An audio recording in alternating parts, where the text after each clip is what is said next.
So it's wonderful to have the opportunity to do some learning with you this evening, the second of our three-part series when the rabbis came to America, and our uh, biography this evening, the individual that we're going to be studying is a man by the name of Rabbi Israel Rosenberg, or as he probably called himself, Rabbi Yisrael Rosenberg. So what I'd like to do with you is spend a few minutes just creating a kind of snapshot or overview of his biography, and then I want to look at areas, five episodes that I hope will shed light not only on his life, but really on the life of early American Jewry. And I'm sure I've shared with you in the past, but this is a this is a time period that's been so overshadowed. The first 40 years, let's say, of the 20th century, been so overshadowed by the events of um, the Holocaust and the aftermath of the Holocaust that in school and in life we tend to know less about this period, and so I feel a kind of special obligation to revivify and to bring back to life some of the personages, some of the personalities that were really responsible for shaping the extraordinary Jewish lives that we're able to lead. These are the individuals who shaped the institutional life and communal life that has sustained American Jewry since its inception. So our story begins in a town called Lumja, and I'll just share with you a photograph of our protagonist. This is a picture of Rabbi Rosenberg in a top hat, which is appropriate for the Jewish Center. And here is the town in which he was born. This is a rendering of Lumja at some point before the First World War, so maybe not exactly contemporaneous with his birth year in 1875, but Lumja is in present day Poland at the time that Rabbi Yisrael Rosenberg's family was there in the 1870s. There were probably 20, 30,000 people in the town, and roughly a third of them were Jewish. There was a new shul which went up in 1881 that became a center for the nascent Zionist movement, and we'll have an opportunity to talk more about Zionism. And in 1883, there was an important yeshiva, which was founded by one of the students of Rabbi Yisrael Salanter, a Musar yeshiva that became very popular and attracted hundreds of students, which again, if you're talking about a town that has 8,000 Jews, hundreds of students makes a big difference in the town and in the town's population. So it was in this environment and in this city, this small town, in which Yisrael Rosenberg came of age. As a boy, he studied with Reb Shlomo Nassim Kotler, who went on to join the faculty of RIETS later in life. And sometimes we say this and it's an exaggeration, and sometimes we say it and it's less of an exaggeration, but Yisrael was a child prodigy. He was recognized as a child prodigy. And because he was recognized as such, he was sent at the age of 14, which was very young at the time. He was sent to study in the Slobodka yeshiva. And usually the students in Slobodka were older than 14.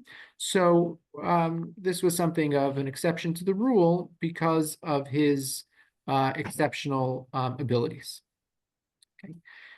He later moved to Nevardik and received smicha from Yechiel Michal Epstein, who you know is the author of the Aruch HaShulchan, as well as from Ben Zion Sternfeld, the author of the Sharet Zion, and a man called Reb Shlomo Yoel Ravna. He married at the age of 21. He married a woman named Sarah, I believe was her first name. I have to double check. She was the daughter of a prominent industrialist whose last name was Greenberg. And the family was supported by this industrialist named Feivel Greenberg, The couple moved to Narovka, which was the family home. And then when this man's business went south and Rabbi Israel needed a means by which to support himself, he emigrated to America at the age of 26 in 1901. Okay, so, and just remember, he's coming from a Yiddish-speaking East European environment, and America is a very different kind of place. So he comes into America in 1901. He's met by a man called Rabbi Hillel Klein, who had been here for at least 10 years. I think he had come in 1891. And Rabbi Klein uses his connections to organize a rabbinic position for Rabbi Rosenberg in Poughkeepsie. Okay, Rabbi Klein, just to keep the neighborhood in our minds, Rabbi Klein was the rabbi of the time of Ohav Tzedek, which was not located in its present location, but it was that congregation. He was the rabbi of Ozi, and he helps Rabbi Rosenberg find a position in Poughkeepsie, where he spends just over a year. And then over the course of the next 18, 19 years, he moves around and occupies pulpits in what today we would consider outlying communities. Okay, so he's the rabbi of Bayonne, New Jersey. He's the rabbi of Burlington, Vermont. He's the rabbi of Paterson, New Jersey. And he's the rabbi of Jersey City. It just so happens that Jersey City, I think, now has a Satmar community. But by and large, these communities, and it's interesting to think about, these communities today do not have sizable, let's say, traditional Jewish presences, which is perhaps something to consider and to think about. So until 1919, 1920, he's functionally a pulpit rabbi, but he takes an active role in the Agudas Harabanim, which we talked about a little last week, which was an East European rabbinic organization, communal organization that was founded in 1902 and was interested in kind of doing its best to further traditional Jewish life in a very chaotic time. We talked, for instance, last week about kashrus. So kashrus was just one issue, right? So how do you deal with a world and a community in which there are no standards and no laws and anybody could do anything they want?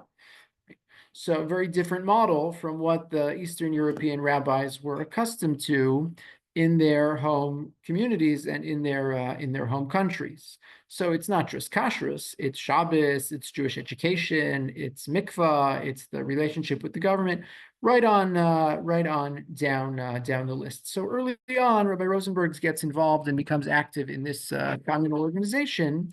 And it seems that he always had kind of one eye trained on the larger Jewish community, even as he served smaller Jewish communities. So it was involvement in the Agudas Harabanim that led him to get involved in the CRC, which we'll come back to in a moment, which was the Orthodox Relief Organization, one of the three organizations that eventually became the Joint Distribution Committee. And it also led him to found Ezras Torah, which we'll also return to in just a moment. So eventually he took leadership roles in the Agudas Harabanim. He was a lifetime member of its presidium. He was a two-term president. He was honorary president. And even though we're not going to talk about it tonight, he was also one of the leaders of the Vaad Hatzalah.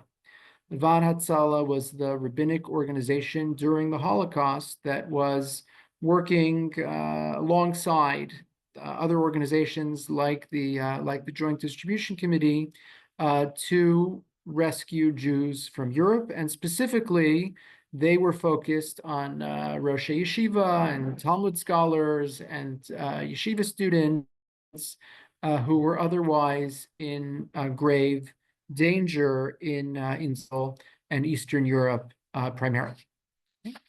And Rabbi Israel Rosenberg dies in 1956, and he leaves quite an extraordinary legacy. Like Bernard Leventhal, who we talked about last week, Rabbi Rosenberg didn't leave any texts to posterity. He has some articles, he wrote for newspapers, he has some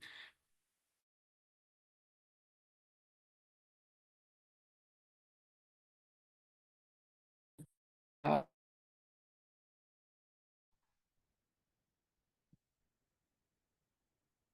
that may have contributed to his being less known than some other contemporaries who did leave literary works to posterity. So, with that in mind, I want to look with you at two contributed very. Okay, so I mentioned just a moment ago, and Bernard Leventhal was very active as well in the CRC. And again, the CRC is the Central Relief Committee, which is the first of 9 committees which are founded by specific communities in the middle.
With apologies, I hope everyone can hear me now. So the CRC was founded by the Orthodox community to provide relief for the Jews of Europe who were struggling as a result of the catastrophes of the First World War. So beginning in as early as 1914, this relief organization was committed to providing material relief and support for these Jews. And again, because of the Holocaust, all of this is totally overshadowed. But by the time you get to the end of World War I, God knows how many Jews have been killed and murdered. There's 1 million displaced people among the Jewish community. There's people who have no homes, no families, no jobs, no means of making a living. There's hyperinflation. The world has totally fallen apart. And where is the relief going to come from? Right? So the relief is coming from the American Jewish community, and again, there's no infrastructure at this time. It's these early pioneers who are responsible for creating this infrastructure. Every time you hear about the Joint Distribution Committee, okay, so there's obviously a lot of people to thank for the formation of the Joint Distribution Committee, but it was functionally the coalition of 3 relief organizations, the first of which was actually the Orthodox Community's Relief Organization, the CRC, of which Rabbi Israel Rosenberg was a founding member. So I want to focus for a second on the aftermath of World War I, and I want to jump to 1919 and 1920. Okay. So the CRC wanted to make sure that it was doing all it could to support the Jews of Europe and the refugees and those affected by the First World War. Communication is very difficult, so they dispatch emissaries. They dispatch individuals or little groups of individuals who are meant to go on fact-finding missions to Central and Eastern Europe, have meetings, see what they see, take notes, provide a report, and then come back and share that report and that data with the relief organizations so that organizations like the CRC and the Joint can be most effective. So I'll just mention that in 1920, Rabbi Rosenberg was selected to lead one of these missions. Okay, and it's a big deal to get from New York to Poland, in 1920. So the mission is Rabbi Israel Rosenberg, okay, community rabbi, Rabbi Moses Chaimson, who had actually for a short time served as sort of the interim chief rabbi of England. He's a native English speaker and a scholar, professor at JTS and a rabbi, and a man named Ephraim Kaplan, who was at the time journalist and the editor-in-chief of one of the most important Yiddish newspapers.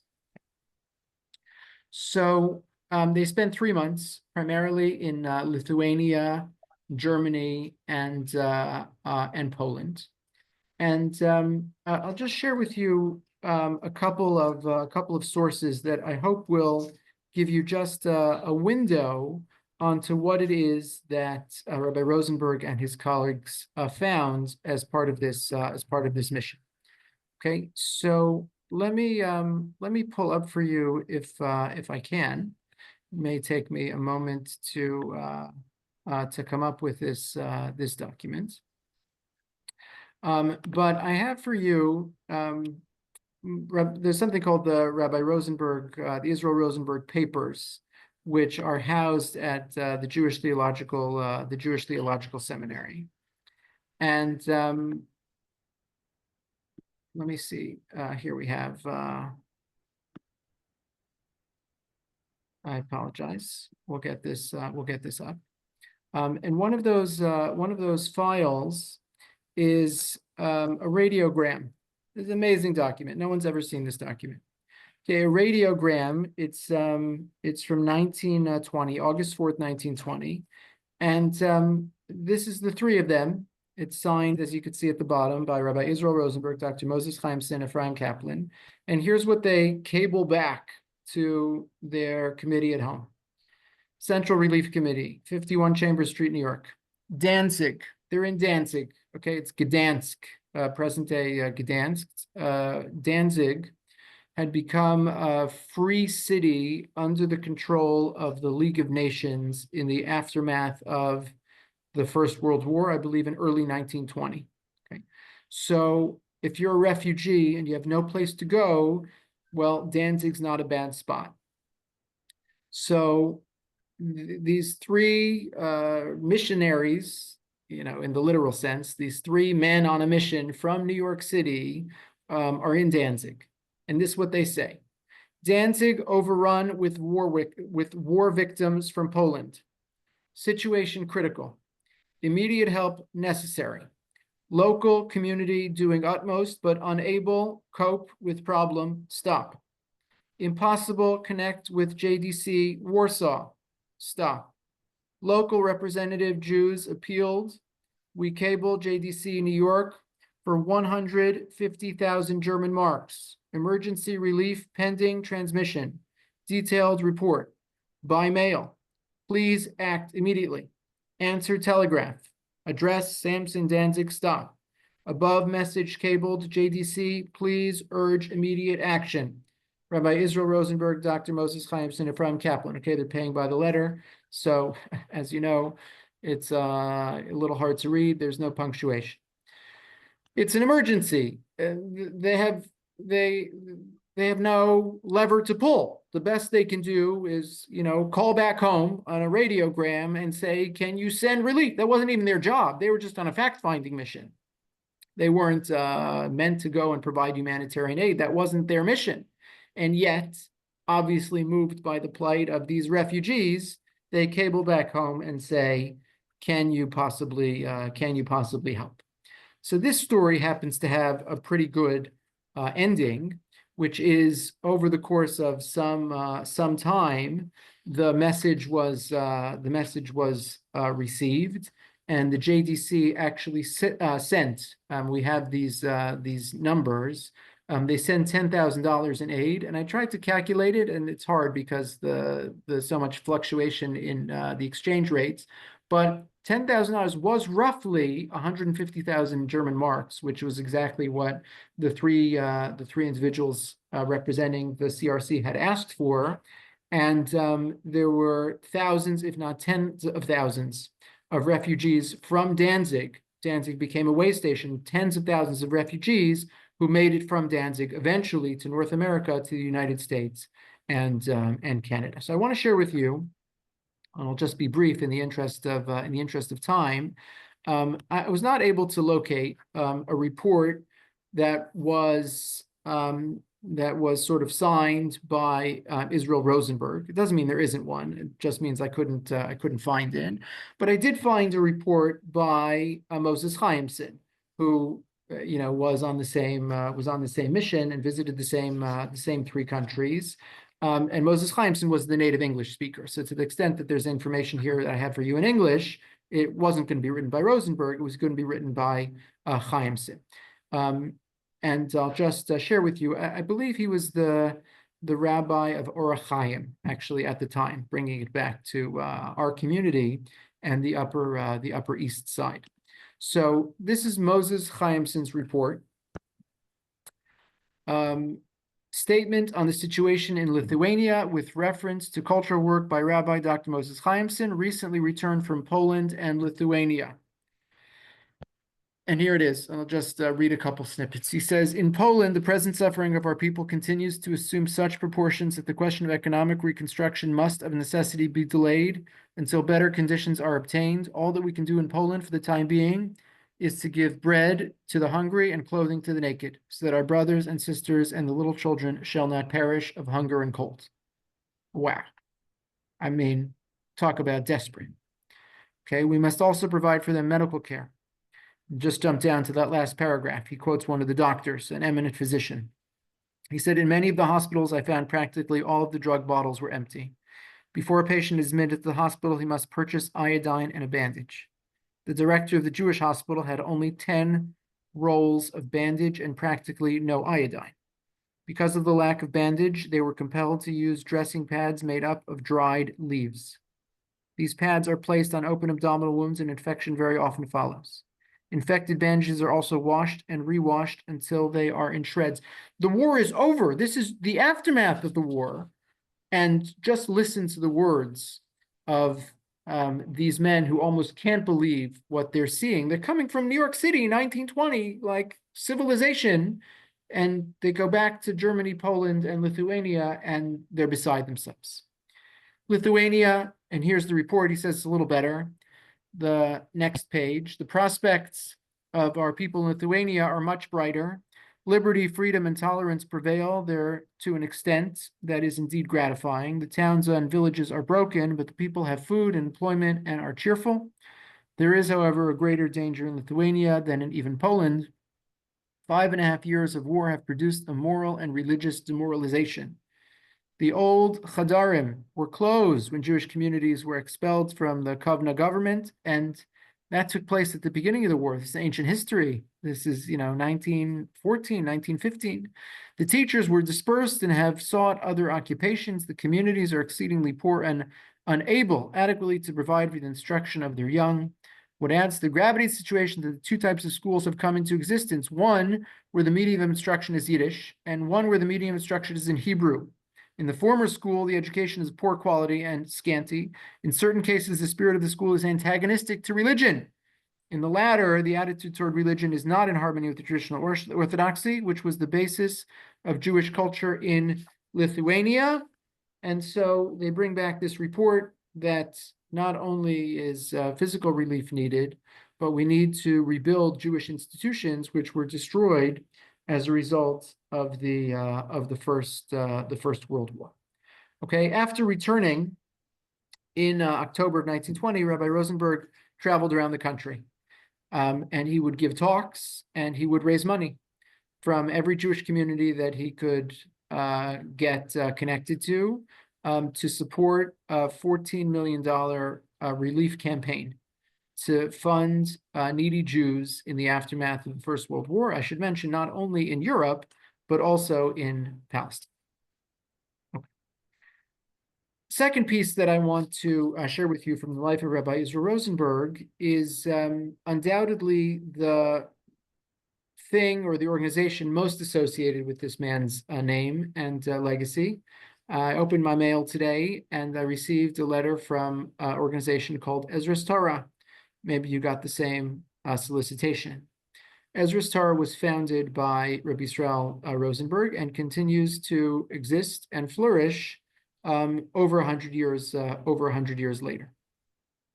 So the CRC is founded in 1914 for the benefit of the Jews in need of relief in the First World War. In 1915, Rabbi Israel Rosenberg founds Ezras Torah specifically for the relief of the Torah Jewish community in Eastern Europe. Okay, and I'll just share with you a couple of sources, like why there was another sub-relief organization that that was needed or that came into being. And here we do have the words of Rabbi Rosenberg himself. He was writing this a few years later, reflecting on the founding of Ezras Torah. He said, "Nosdo ba'ad achenu neguei b'soble hamilchama. Tafkido v'tachnito miyuchedet shel hamosad hanal hayta la'azor v'litmoch bidei hatalmidei chachamim b'sarei haTorah, bidei anashim ka'el asher lo asku me'olam b'mischar v'kinyan v'gam lo hiyu regilim litasek be'ezeh melechet machshevet." He said, there's an added layer here. If people had a job and now they're jobless, maybe they can get a new job. But in the middle of World War I, if you're a teacher or a yeshiva student or a Rosh Yeshiva or a rabbi or a shochet, you're not getting a new job. There is no job for you to get. It's not possible. There's no experience, there's no background, there's no training. They can't do it. Their job was in the precincts of Torah. לכן, כאשר התפרצה פתאום המלחמה האיומה והאכזרית האחרונה, וקהילותיהם ועדותיהם נתפזרו ונפוצו לכל רוח, נשארו אז בלי שום משען ומשנה. There was no support system for these people. במצב יותר קשה ונורא כשל שאר בני אדם, the direness of the situation was even more severe than the regular folks.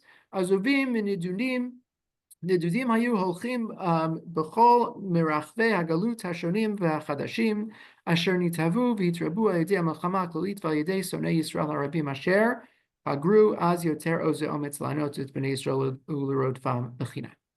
They're dispersed and they're refugees and they have no means by which to sustain themselves. Problem number one. And problem number two, which we came back to when we jumped ahead to 1920, are the yeshivos and the Torah institutions which have been dispersed and disbanded, and there's no infrastructure at all for anyone who's interested in reconstituting or rebuilding. They need our help. So he founds Ezras Torah for this express purpose. And I'll just share with you one historian's take. He says, it was in response to the devastation in Europe that Rabbi Israel Rosenberg founded Ezras Torah. He believed that, quote, the Jews of America and their rabbis must not allow the leaders of the people and their spiritual shepherds, rabbis and dayanim, rosh yeshiva, and Torah scholars to be forced to stand in line at a soup kitchen to receive a bowl of soup and black bread. Aid must be provided to those in need in a dignified way. Okay, so there was something that just grabbed Rabbi Rosenberg about the lack of kavod, the sense that you could have these Torah giants, these Talmidei Chachamim, who were just so desperate and so destitute that they're literally begging for a cup of soup, and something had to be done to relieve that terrible situation. I have for you, if you have time, source number 5, an interview that he gave in Yiddish in 1921 as he reflected back on the founding of Ezra's Torah. And he mentions, how many tens of thousands, hundreds of thousands of dollars the organization sent to relieve these Jews in Europe, and the organizations that he supported, and the places that received this aid. In 1922, the Ezra's Torah published a book. Let me see if I can find the name. It published a book called Zikaron Basefer. I've never seen a book like this. Zikaron Basefer is maybe 400 pages. And the book is a collection of thank you letters from recipients of the aid provided by Ezra's Torah. And it's an extraordinary, I didn't read the whole thing, but you pick any 2 pages and you read them. And one after the next, these searing accounts, and again, totally overshadowed by the Second World War, but these searing accounts, the Cossacks came and they attacked us, and there was a pogrom, and my wife was murdered, and I'm left with these orphans, and I have no clothing. And I got a check from Ezra's Torah for $54, and it changed my life. And the next letter that says, I've been fleeing for weeks and I have no place to go, and I got a check from Ezra's Torah for $100, and it saved my life. 400 pages, right? And the authors of this book say this is just a representative sample. We have so many more. And there's an index, and a lot of time they cross out the name to provide anonymity. But we helped this individual and this community and sent this many dollars. And it's such a beautiful testament to the generosity and the chesed, right, of both the organizers and the donors, who were sitting in the comfort of their homes in places like New York City or other wonderful communities in Bayonne and Patterson and Burlington and all over America, sending in, whatever they could to support the suffering Jews of the First World War. And over time, Ezra's Torah expanded its operations, and they support needy Jews, not just in Eastern Europe and Palestine, but in America and all over the world. It's a beautiful organization. It's just Kulo Chesed, just Kulo Chesed, founded and run by for 40 years Rabbi Israel Rosenberg. The third point I want to make about Rabbi Rosenberg is a larger point, and I just want to bring it home with what I think is a fascinating story. Last week we talked a little bit about the Pittsburgh platform. So simultaneously, there are 2 battles that are happening in America at this time. One is a battle between the traditionalists and the reformers. And the second battle is a battle between the traditionalists and just those, they're not necessarily reform, they're just acculturating, and they're just kind of drifting. And there's this attempt by the Orthodox establishment to stem the tide, usually unsuccessfully, but an attempt to stem the tide and say, what can we do to save our youth? What can we do to educate them? What can we do to inspire them? What can we do to prevent them from drifting away from wherever they're drifting away from? Okay. So again, I'm not going to talk about it tonight, just in the interest of time. But Rabbi Israel Rosenberg was actually a member of Mizrahi, and it's its own sort of fascinating chapter in Jewish history, that the predominantly the members of the Agudas Harabanim, who were these Yiddish-speaking Eastern European, what we would call today Haredi Jews, were either Zionists and members of Mizrahi, or sort of agnostic about Zionism, but they weren't in the Reform camp. Again, remember, the Reform camp is like avowedly anti-Zionist. That wasn't the stance of this of this camp. The Agudas Harabanim tended to be Zionists or qualified Zionists who believed and supported that cause, and this was Rabbi Israel Rosenberg's position as well. What happened, though, and everyone's sort of grappling with, meaning that Agudas Harabanim is grappling with the fact that the Zionism, by and large, with a kind of very small exception in the teens and 20s and 30s, that the Zionist leaders are predominantly secular Zionists. So sometimes there's a clash between Zionism and, let's just say, halacha. So what happens when there's such a clash? So I just want to share with you what I think is really a fascinating story from 1926. Have you ever heard, and again, extra points for those who have their videos on, but have you ever heard of HaKoach Vienna? HaKoach Vienna was a sports club. Okay, HaKoach Vienna was a sports club founded in 1909. And in its time, it became the best known Jewish sports club in Europe. I didn't put the picture on because it's actually like not the most flattering picture. But is that the one that had a fencing team? I'm sure they had a fencing team. They had every kind of team. Okay, and their banner, their logo is Magen David and blue and white colors. Soccer became a major focus of the club, and the team's reputation for being kind of gutty and gritty and athletic, right, made it a kind of symbol for the Zionist movement. So in 1925, the club began touring internationally and found immediate success. There's a fellow by the name of Franklin Foer who wrote a book called How Soccer Explains the World. And he has a line in there. He says, HaKoach was exporting more than a successful sporting brand. Instead of selling jerseys, HaKoach sold Zionism. So, it was the precursor to like Maccabi. And you know how when Maccabi comes and they play the Knicks or something, and all the members of the Jewish community come to Madison Square Garden and cheer for Maccabi. Okay, so this was happening on a much grander scale. This is, again, 1920s, pre-state, rallying around a Zionist-oriented Viennese football, right, soccer team. Okay, I have a picture of the team for you on the source sheet.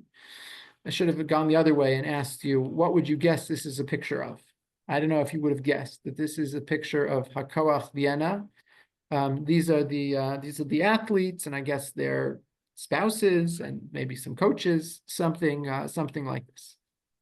Okay, so why am I bringing this? Why am I bringing this all up? So I'm bringing this up because in 1926, it was announced that HaKoach Vienna was going to be coming to the United States. Okay? And there's either a 10 or an 11 game tour of the United States. And everyone gets all excited. By the way, it's rumored, I couldn't substantiate this, but they say Franz Kafka was a big fan of HaKoach Vienna. And what is substantiated is that leaders of the American Jewish community, including Louis Brandeis, Henry Morgenthau, Frederick Warburg, all became involved in supporting Hakoach Vienna. So you know where this is going? Where is this going? Hakoach Vienna, Israel Rosenberg. What's the issue here? So the issue, you want to guess? Anyone want to guess? The issue is they schedule games on Shabbos. Okay, so this is Hakoach Vienna. This is not a religious organization. It's just a Jewish organization. It's a Zionist organization. So, they put out the schedule, and lo and behold, I think it's something like 4 of the 11 matches are meant to be played on Saturday afternoon. Okay. So I'll share with you a source that comes straight from our local newspaper.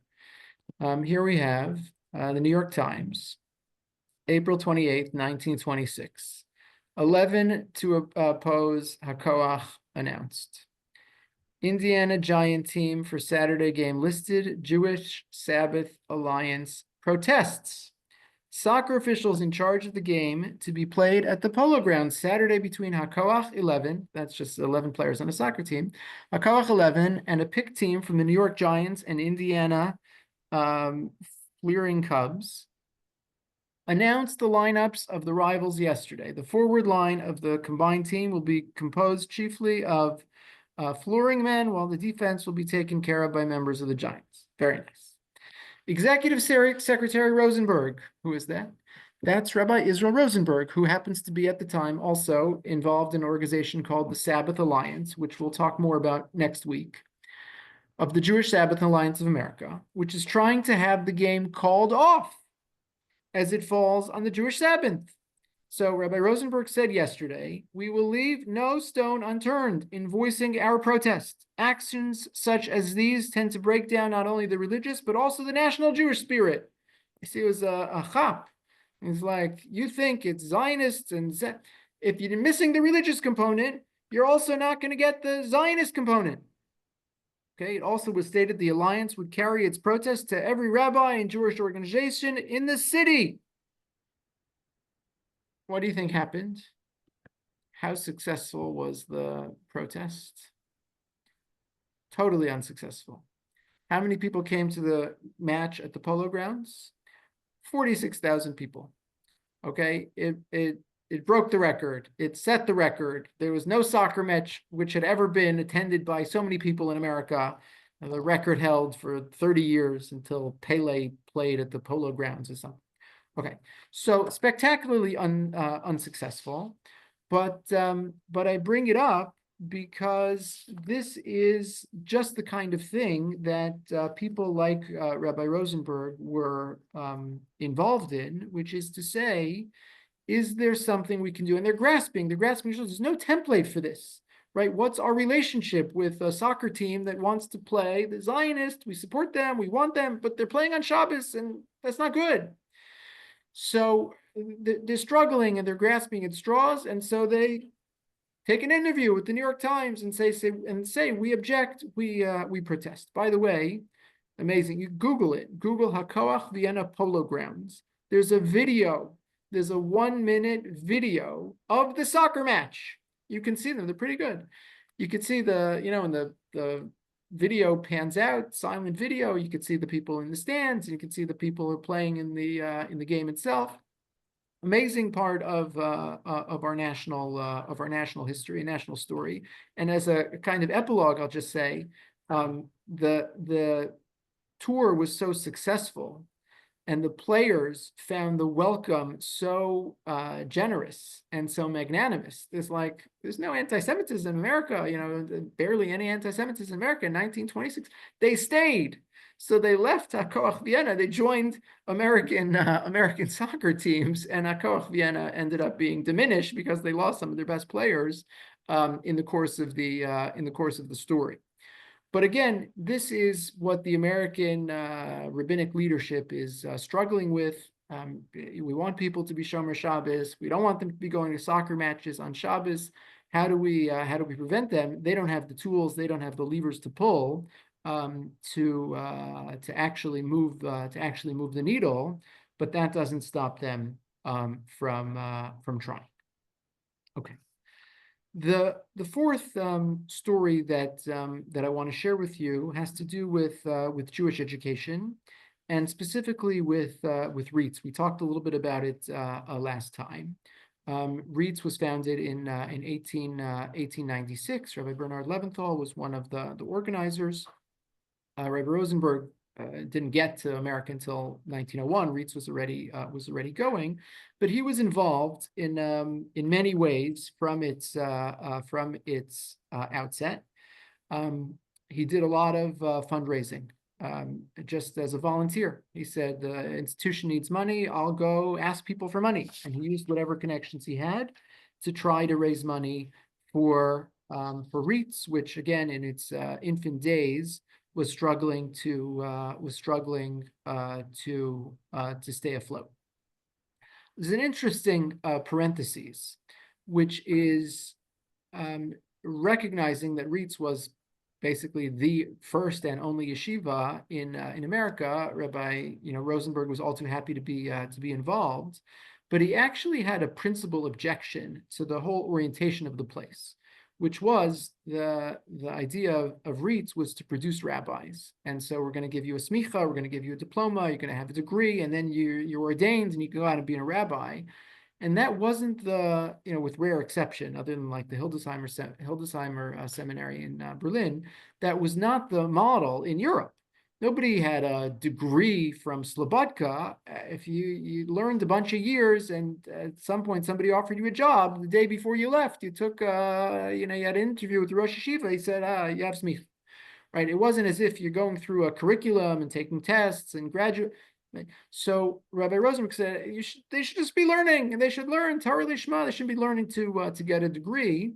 Putting that difference aside, he supported for decades in all kinds of ways, fundraising and teaching and giving bechinas and being a spokesperson, being an ambassador.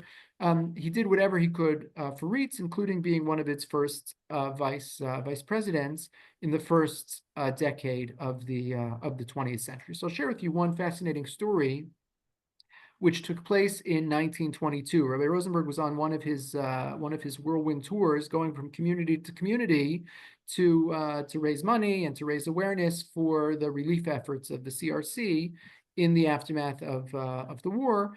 And of course, he was always fundraising for Ezra Star. He gets to St. Louis, and St. Louis was without a rabbi, 16 congregations, and they don't have a rabbi at the time. They say they want an English-speaking rabbi. Rabbi Rosenberg spends Shabbos there, and the community of St. Louis says, hold the presses. We thought we wanted an English-speaking rabbi. We don't want an English-speaking rabbi. We just want you. They were just so blown away, so overawed. And he had this charisma, and he had this chen, and he had this chesed, and the learning. He was a massive Talmid Chacham. And they banded together, and they said, we want you to be our rabbi. Okay. And they offered him $5,000, which at the time was a huge sum. And I have for you an article from June 1922 in the Morgan Journal. And again, all these papers, are in Yiddish. So Harav Rosenberg, Welt als St. Louis Rav. So he selected, Rav Rosenberg selected to be the rabbi of St. Louis. St. Louis, Missouri, by der Vad HaKashrus ist beschlossen gewesen, aufzunehmen als Rav, dem bewussten Gaon, the well-known, famous sage, Rabbi Yisrael Levi Rosenberg from New York. Okay, and then it goes on to say that all the shuls, 16 shuls, all got together and they voted for him, and he's selected. And the newspaper's reporting on this like he just became the rabbi of St. Louis, except he never became the rabbi of St. Louis. He said, thank you so much for the offer. I'm going to think about it. And he thought about it, and then he turned them down. Why did he turn them down? At this point, Rabbi Bernard Revel was the rabbi, was the president, was the Rosh Yeshiva of REITs. And he had a family business with his in-laws in Tulsa, Oklahoma. He had to be away tending to the business in 1922. And we don't necessarily know the whole story, but at some point the board of directors of REITs said to Rabbi Rosenberg, "We need you," and he said, "Okay." And he filled in for a year as the Rosh Yeshiva, as the functional president of REITs during the absence of Bernard Revel, and never became the rabbi of St. Louis. And again, I bring this up just to show, in a small way, the dedication that this man had to Jewish education and to REITs. And before we run out of time, I'll just give you one snippet. There is one essay he wrote about Jewish education specifically, and you hear his lamenting the state of education and what he recommends, and you could see it here on the screen. But he says, what I want to tell you is that Jewish education is in a shambles, and we need to commit to it. Parents need to commit to it. And he goes through all these recommendations. He says every parent needs to pony up, and they need to spend at least $10 a week towards Jewish education, and they need to have at least 2.5 hours a day of solid Jewish studies for these kids. And class sizes no bigger than 25. If there's more than 25 kids in a class, they're not going to get enough personal attention. And you need to pay the salaries. You need to pay the teachers a decent salary, give them a living wage. Otherwise, you're never going to attract talented teachers. And there should be a Bureau of Jewish Education in every city, and there should be a VOD in a national sense, a Jewish agency representing Jewish education. A man ahead of his time. Someone once said to me, there's a Jewish organization for every cause. There's a Jewish organization for trees. There's a Jewish organization for anti-Semitism. There's a Jewish organization for Holocaust, and there's no Jewish organization for the education of Jewish children. Ad hayom hazeh, right? Just sort of around the edges, right? Some federations and some JCC, support Jewish education. But in 1926, he's writing this. Where's the organization? Where's the committee? Where's the board of directors for Jewish education on a national level? And again, we're not in a position to say how successful or unsuccessful he was, but he planted the idea, he sowed the seeds, and hopefully gave us the inspiration to at least push the story forward into the next generation through REITs, which again was a great success story and remains a great success story ad hayom hazeh, and on the Jewish education front more globally, beginning with the very small children. I'll share one final story. And that also takes us back to the year 1918, and I'll just give you a quick summary in the interest of time. It's hard to get information during a war. It's hard to get information that's accurate during a war. So it was reported in the press, and nobody had a reason not to believe it. It was reported in the press that the printing presses in Eastern Europe had been destroyed, that the Germans had taken the plates from the printing presses, and the metal had been melted down and turned into bullets. And so the Ram printing press in Vilna, the famed Ram printing press that was responsible for printing Hebrew and Yiddish Sfarim, is out of business, and all the other Jewish presses are out of business. And everyone's worried about how we're going to support the Jews and how we're going to support Jewish institutions. What about Jewish books? Where are we going to get Jewish books? There's a real problem here. So the Agudas HaRabbanim said we have to take some initiative, and we have to solve this problem. They make a deal with REITs, they find a publisher, and they say, we are going to publish the Talmud in America. This was functionally, there'd been some earlier sort of failed attempts, or like a one volume. This was going to be the first Vilna Shas published in the United States. Okay, I have an ad for you that they took out in a newspaper where they publicize this. And they say, this is from the Morgan Journal, 1919, a historische Erscheinung, Talmud Bavli in 18 Krachim, printed by the Agudas Harabanim de Artzos Habris for Canada. Head of the project, Rabbi Israel Rosenberg. Okay, it takes like a year and a half, and they start churning out volume after volume of the first Shas printed in America. It's a historic accomplishment. The publisher was actually in Montreal, and so some people call it the Montreal Talmud. But here you can see I have one volume for you. It just so happens the picture of the volume I found online, can you see who this belonged to? Happened to belong to M. Kaplan, Mordechai Kaplan's volume of Shas. It was available at auction. I missed it. But here it is, okay? You can see what it says, Maseches Erevin, Min Talmud Bavli, with all the Mefarshim, Hotzas, Agudas Harabanim d'Artzos Habris for Canada, New York, printed by the Eagle Publishing Company in Montreal. Okay, so Canada was very excited. This is a big accomplishment for their Jewish community. And the Agudas Harabanim is very excited because it's a big accomplishment for the American Jewish community. This had never really happened before. Like, we're the people of the book, and now we have the book. We published the book. Okay. The information was bad information. It actually wasn't true. The printing presses were okay. They survived the war, and they went back to churning out Gemaras and lots of other Hebrew and Yiddish Svarim right after World War I. And there wasn't actually a desperate need for a new Shas in America. They thought it was going to be like a worldwide shortage, like the Jews in America aren't going to have the books, and the Jews in Europe aren't going to have the books, and the Jews in Palestine are going to have, and everyone is figuring out, maybe we should have a printing press in Palestine, maybe we should start printing in, go back to older editions. And it actually ended up causing a lawsuit.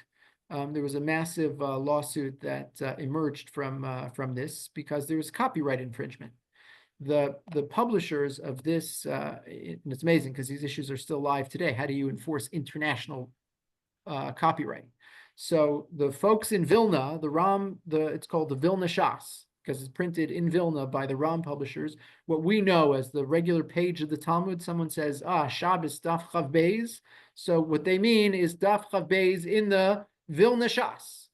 Right? It's not Chav Beis in any other edition of Shas, but that became the preeminent, the best, the highest quality, the canonical version of Shas, printed in Vilna by the Ram publishing house. And the Agudas Harabanim knocked it off. They didn't write to the Ram. They thought the Ram publishing house was gone and buried. So they didn't write a letter saying we would like to get the express written consent of the publisher to reproduce. They just took the thing and did a photo offset, like a Xerox copy of the Vilna Shas.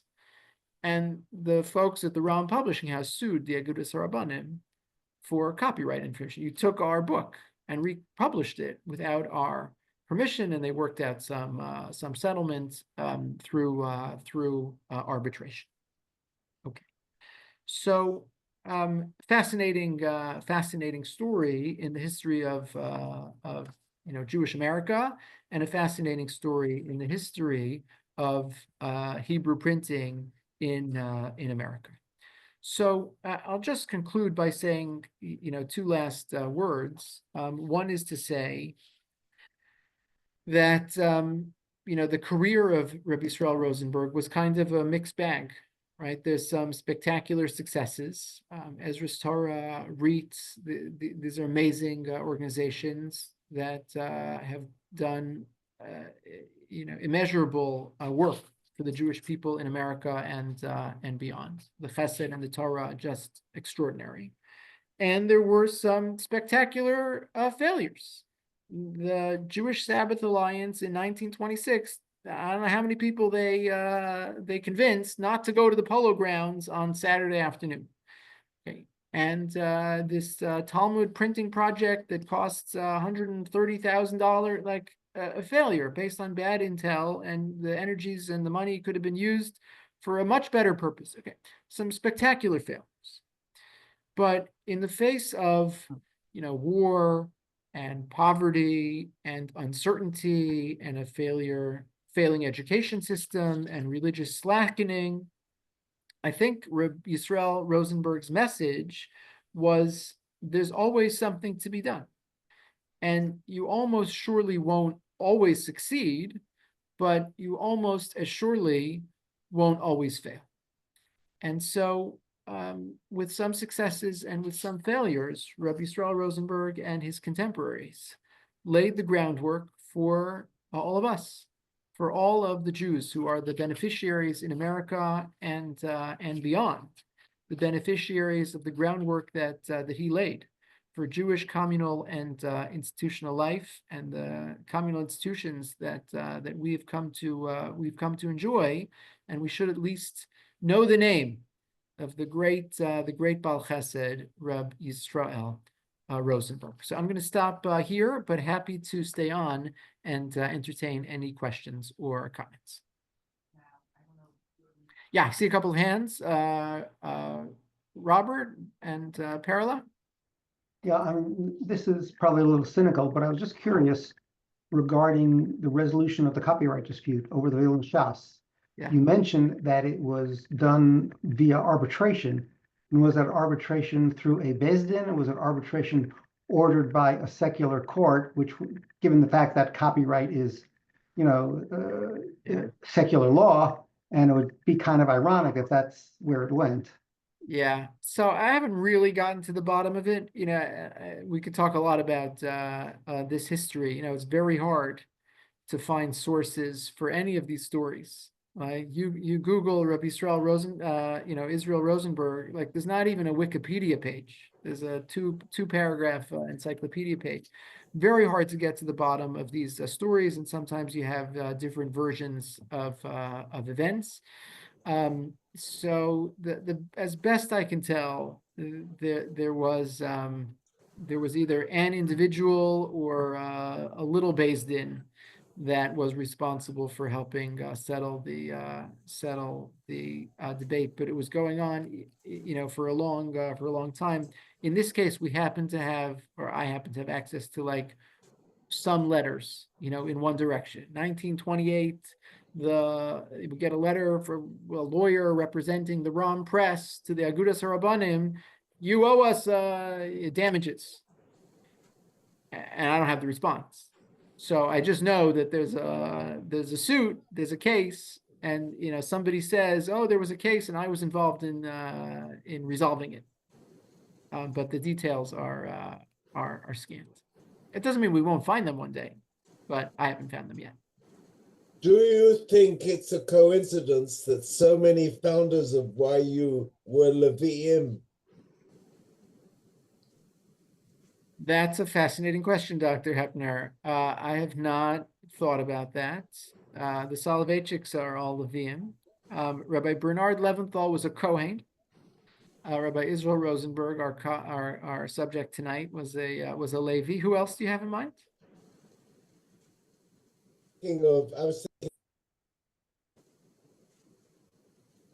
Dr. Hepner, you're muted. Yeah. I was thinking about Israel Levine and this, of course, the Soloveitchiks. Yeah, interesting. Okay, I never thought about that. Yes, Dr. Rizek. My question is, why were the texts that you read of Rabbi Rosenberg written in Hebrew rather than Yiddish? In other words, what was the audience that he was addressing with these pleas at a time when his logical audience would not have been speaking Hebrew at all? Yes, so that's a great point. We could devote a whole session to the question of language at this time. There are three buckets. There are three kinds of contemporary worlds of language happening. So one is English, one is Yiddish, and one is Hebrew. And so if you try to look up a newspaper article from, a particular date in 1922 in the Jewish press, like lowercase. So there's three in America. forget Europe, and forget Palestine, just in America, there are three tranches of presses. There's the Yiddish press, okay, which is representative of, and it's a horseshoe, because in Yiddish, you have the Litvish, we would say yeshivish traditional community, and the secular, like Arbeit, Bundist, socialist, the totally other end of the spectrum, cultural Yiddishists. Okay. Then you have the English newspapers, which are like we've been here for a while. It tends to be like the German Jews, the Reform Jews, the big English newspaper called the American Hebrew, and that's the sort of secular Jewish press. And then there's Hebrew, which tends to be a little less press and a little more periodical. And that tends to be geared toward a more intellectually oriented audience. So, the same reason why if you pick up Shilos and Shuvos from the 19th century, it's not written in the vernacular, it's written in Hebrew, because that's the language of the traditional rabbinic discourse. So we're writing letters. I'm in Poland, you're in Russia. We might both speak some similar language, but we're going to correspond in Hebrew. Again, if we're writing about a halachic topic, because that's the language of rabbinic discourse. So to answer your question, the organizations like the Jewish Sabbath Alliance and these organizations like the CRC or the Agudas HaRabbanim, when they put out a Kol Koreh and they say, we want to let you know, we talked about last week, this OK Laboratories, we protest against OK Laboratories. They put out a press release in English, Hebrew, and Yiddish. And it's like whoever sees it, right? So there might be English speakers, Yiddish speakers, Hebrew speakers, like whoever it is, if we can get their attention, we'll get their attention. So to answer your question, all the languages are operative. In the correspondence of Rabbi Yisrael Rosenberg, I mean, you'd have to be a linguist. So it's English, Hebrew, and Yiddish, like for sure. And then, he's got his old buddies in Russia, and they're writing in Russian, and then they're writing in Polish, and they're writing in German. So it's like they all spoke 7 languages. I don't speak 7 languages. So, even just to get into the primary sources is a whole to do. Thanks. Hi, can I speak? Yeah, now? Carola, please. Hi, thank you. Thank you so much for this topic. And once I registered for the class, I remembered I have a book. It's over 100 years old. It was published in 1918 in St. Louis, Missouri. There was a Jewish printing press in St. Louis. Okay. And then you said something about you made what did you write? Hold the presses. And when you were talking about St. Louis, Yeah. made the announcement. So I was like, this was actually printed in St. Louis. Wow. Book. It's called Ahavas Shaul. The rabbi's name is Shaul Yedidya Shochet. I don't know if you ever heard of him. He was based in Chicago. I Googled him. All I could find out was that he was buried in Kentucky. And I know, anyway, so this book, it's written in what you would call Hebrew. I call it Lashon Kodesh. Yeah. It's not really, not modern Hebrew. Right. No, it's not modern Hebrew. Right. So it's a collection of some of his drushes that he gave during holidays. Then there are some Hespedim that he delivered for the congregants in Chicago, or Chicago, the way it's written. Right. Chicago, and he prefaces some of the Hespedim by saying this person was very nice, Baal Midos, but he kept his store open on Shabbos. And he has a few Hespedim that are, I guess he didn't actually say that in the Hesped, but Let's hope not. Interesting, the Hesped, he says this person was not Shomer Shabbos. He died a horrible death. He left behind a widow and 4 children, Oh, no. But and then at the back of the book, it has all the people that contributed to the publishing of the book from all over the Midwest. Wow. He passed away in 1925. in Kentucky. So I guess he moved around a bit. I don't know anything about his origins, like if he's from Europe, like these rabbis that you're speaking about that came to America. I just thought it's just fascinating. And then I have another book Yeah. that's from Europe, not from St. Louis, but from actually the town in Romania, apparently where my mother was from. In Sekahid, Romania, had a printing press. And this was after the First World War. It's between the two wars. Wow. Yeah, it was hard to know who was printing what. The communication was just And in fact, the book was the book that was printed in Romania was it says the widow of Shopsy Cohen or something, and she was the widow that took over the printing business from her husband. yeah, that happened from time to time, There are right? other books that are printed in that same town or the same printing press under the husband's name, and then the widow took over the business. Fascinating. Fascinating. The story about the soccer game on Shabbos Yeah. reminded me of the Sandy Koufax story, refusing to pitch. Right, except these guys were all just too That's so happy to play on Shabbos, right? Yeah. Was that on a Shabbos or was it Yom Kippur? When Yom Kippur, right? Or Sand Kippur, Kippur, right. Yom Kippur. Yeah, Yeah. yeah. So there's That was a- precedent, It was a big story at the time. right? Mhm. Right. What year was Yeah. that? What year was Sandy Koufax and Yom Kippur? Someone will have 19 to. The background to Sandy Koufax. Mhm. This is Simcha Lyons. He davened in my uncle's shul in St. Paul, Minnesota, and there was a big controversy as to whether he stayed in his hotel or he actually went to shul. And we called my uncle Motsoi Yom Kippur, and he said Koufax was here. We had an understanding that he would have no aliyah and no kippudim. Okay, there you have it. First And account. going back to your Rabbi Rosenberg story with St. Louis, the fact that 16 shuls had agreed to, in some capacity, bring him there, I believe was the impetus for the fact that St. Louis was the only city in the United States that had an official chief rabbi, which ended with Rabbi Rifkin, Zichrono Livracha's demise. So So what year was that? When did they have a chief rabbi? they had a chief rabbi for close to 100 years, as far as I remember. I mean, the one who was a Rabbi Epstein and then became Rabbi Eichenstein, who was there for about 45 years, and his successor was Rabbi Rifkin. Wow, fascinating. So maybe it wasn't. And it was he was responsible for kashrus, gittin,